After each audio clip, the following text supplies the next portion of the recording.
Assalamualaikum warahmatullahi wabarakatuh. Perkenalkan, kami mahasiswa semester 6 program studi S1 Akuntansi Universitas Pamulang. Sebelumnya, izinkan kami melakukan presentasi laporan keuangan konsolidasi metode ekuitas. Laporan keuangan konsolidasi adalah laporan keuangan gabungan antara perusahaan induk dan perusahaan cabang dalam suatu ekonomi.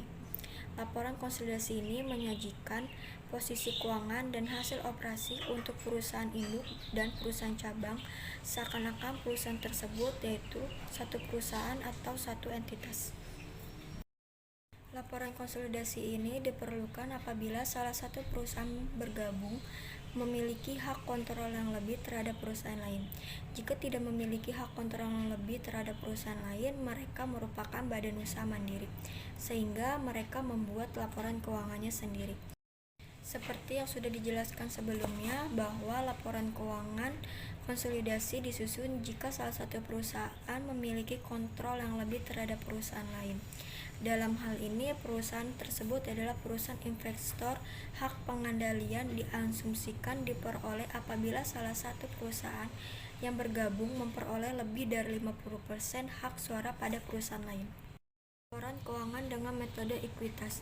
Metode ekuitas pada dasarnya memandang investasi perusahaan induk terhadap perusahaan anak sebagai penyertaan modal, sehingga jika aktiva bersih perusahaan anak berubah karena kegiatan operasionalnya, secara otomatis akan menyebabkan perusahaan pada nilai investasi perusahaan induk. Sedangkan metode ekuitas pada perusahaan anak beranggapan investasi pada anak perusahaan sejajar dan sama dengan investasi pada perusahaan-perusahaan cabangnya.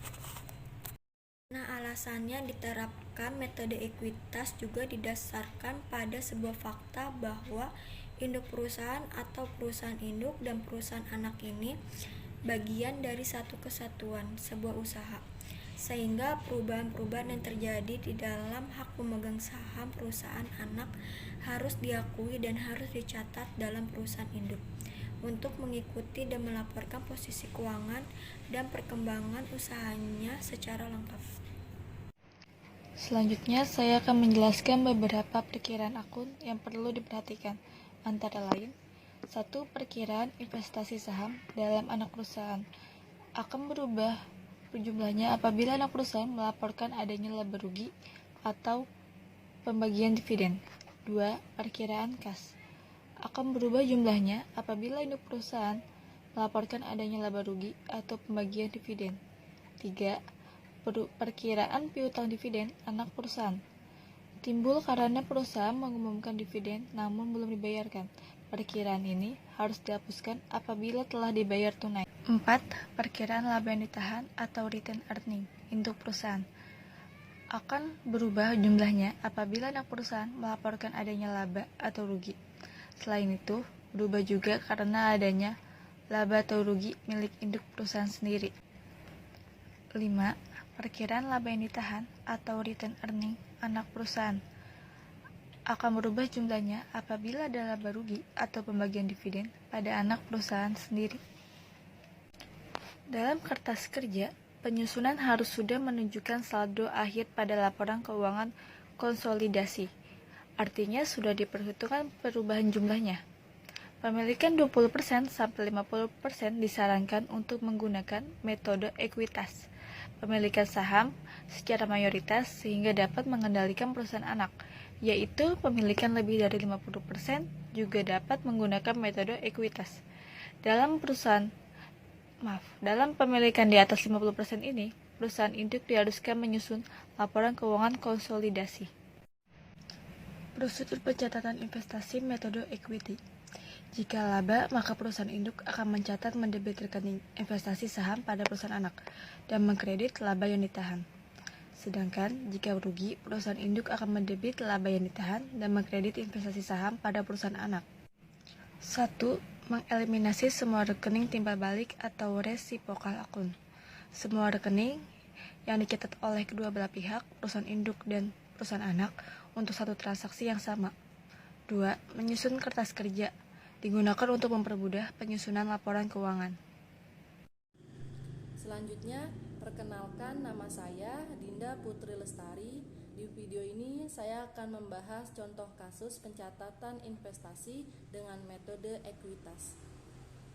Berikut ini adalah neraca PT Sinar dan PT Abadi pada tanggal 1 Maret 2013 setelah PT Sinar membeli 85% saham PT Abadi yang beredar dengan harga 22.500.000. Pada tanggal 23 Desember 2013, PT Abadi mengumumkan pembagian dividen sebesar 3.100.000. Sedangkan realisasi pembayaran dividen baru terjadi pada tanggal 30 Desember 2013. Selama tahun buku, PT Sinar memperoleh laba sebesar 4.700.000, sedangkan PT Abadi sebesar 3.800.000. Selanjutnya, buatlah jurnal yang diperlukan dan kertas kerja laporan konsolidasi. PT Sinar dan PT Abadi. Yang pertama, pengumuman dividen pada tanggal 23 Desember. PT Sinar mencatat piutang dividen di debit dan investasi saham PT Abadi di kredit dengan nominal 2.635.000. Sedangkan PT Abadi mencatat laba yang ditahan di debit dan utang dividen di kredit dengan nominal 3.100.000. Mengapa nominal PT Sinar dan PT Abadi tidak sama? Karena PT Sinar hanya mengakuisisi 85% saham di PT Abadi.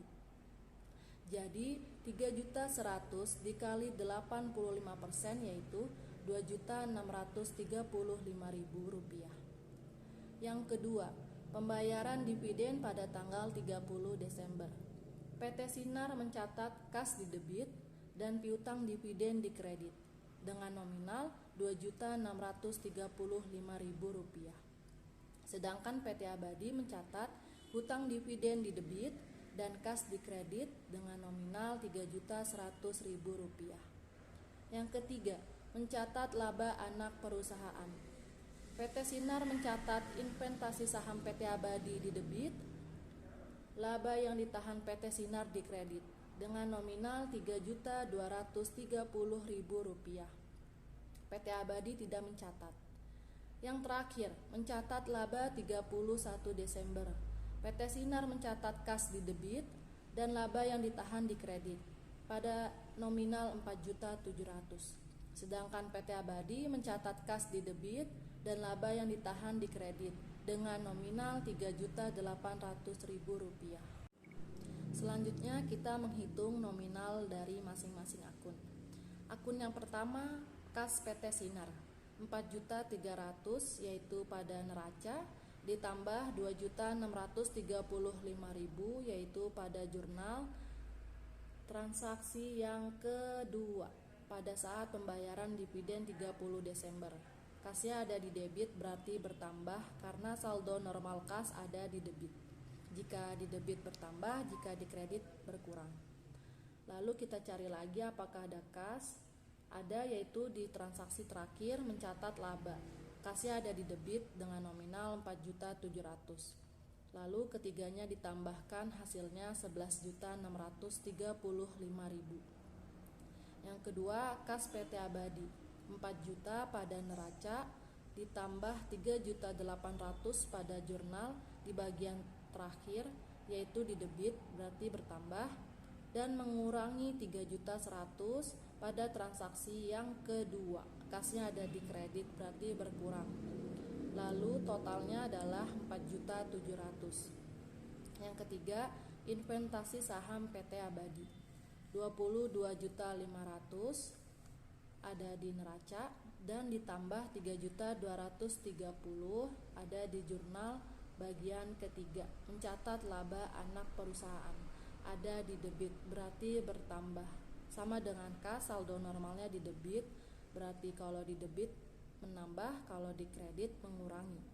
Dikurangi 2.635.000 pada transaksi yang pertama, pengumuman dividen 23 Desember. Totalnya Rp23.095.000. Yang keempat, laba yang ditahan PT Sinar 6 juta pada neraca ditambah 4.700.000 pada jurnal di bagian terakhir yaitu mencatat laba 31 Desember, ada di kredit. Saldo normal laba yang ditahan adalah di kredit.